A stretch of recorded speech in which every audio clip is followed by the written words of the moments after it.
நம்ம இன்றைக்கி என்ன பார்க்க போகிறோம்னு பார்த்தீங்கன்னா வித்தியாசமான ஒரு சுவையில் காலிஃப்ளவர் வறுவல் தான் பார்க்க போகிறோம். அதுக்கு நான் வானலை சூட் பண்ணி ஒரு டேபிள் ஸ்பூன் கடலெண்ணெய் ஊற்றிருக்கேன். ஒரு ஸ்பூன் கடுகு, ரொம்ப சிம்பிள் தாங்க,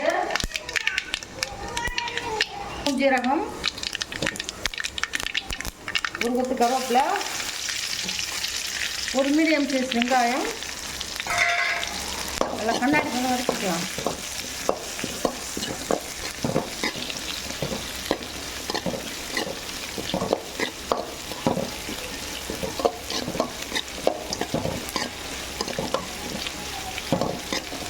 இந்த ஸ்டேஜில் நான் வந்து ஒரு 200 கிராம் காலிஃப்ளவரை கட் பண்ணி வச்சுருக்கேன்.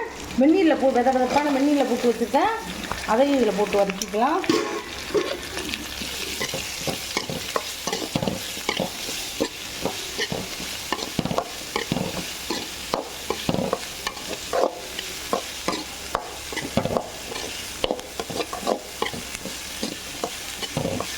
எவ்வளோ வாசனையாக இருக்கு பாருங்க.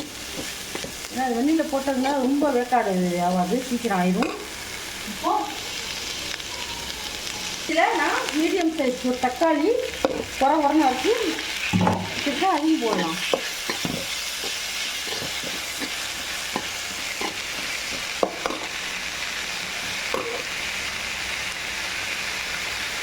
இப்போது இதுக்கு தேவையான உப்பு அதையும் போட்டுக்கலாம்.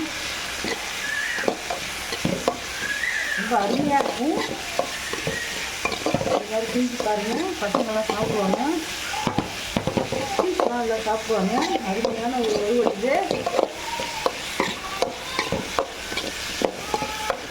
இப்போ எல்லாம் வதக்கிட்டு பாருங்க. இந்த ஸ்டேஜில் நல்லா வதக்கிடுச்சு. இப்போ இந்த ஸ்டேஜில் சில்லி பவுடர், மல்லி பவுடர், தனித்தூள் கிடையாது, குழம்பு மிளகாத்தூள் தான். இதுக்கு தேவையான ஒரு ஸ்பூன் போட்டு அதையும் போட்டு வச்சுக்கலாம்.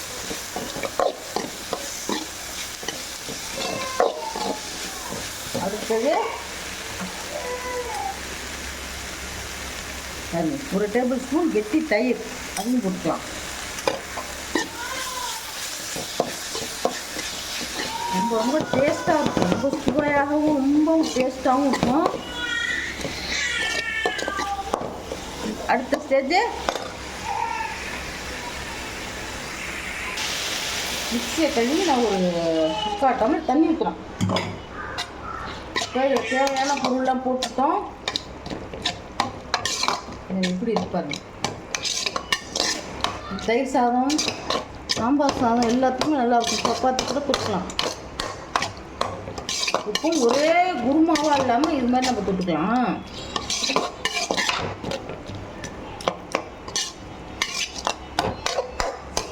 ஒரு மூடி போட்டு மூடி வச்சு 10 நிமிஷம் கழிச்சு பார்ப்போம். அடுத்து பார்க்கலாம். பாருங்கள், வறுவல் ரெடி ஆகிடுச்சு. பாருங்கள் எப்படி வறுவல் ரெடி ஆகிடுச்சு பாருங்கள். இது கலர்ஃபுல்லாக இருக்குது பாருங்கள். இந்த ஸ்டேஜில் ஒரு 1/4 டீஸ்பூன் கரம் மசாலா போட்டுட்டு அடுத்து என்ன பண்ண போகிறோம்?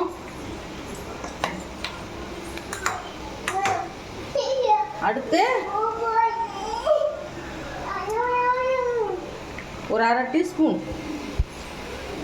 டொமேட்டோ சாஸ், தக்காளி சாஸ், ஒரு 1/2 டீஸ்பூன் போடலாம். 200 கிராம் காலிஃப்ளவருக்கு ஒரு 1/2 டீஸ்பூன். சாப்பிட்றதுக்கு கொஞ்சம் ஸ்வீட்டாக இருக்கும், சூப்பராக இருக்கும். இந்த வரும் பாருங்க எப்படி பழப்பழம்னு இருக்குது. இப்போது காலிஃப்ளவர் வறுவல் ரெடி ஆகிடுச்சு. இந்த ரெசிபி உங்களுக்கு பிடிச்சிருந்தீங்கன்னா எங்கள் சேனலை சப்ஸ்கிரைப் பண்ணி பாருங்கள். தேங்க்யூ, பாய்.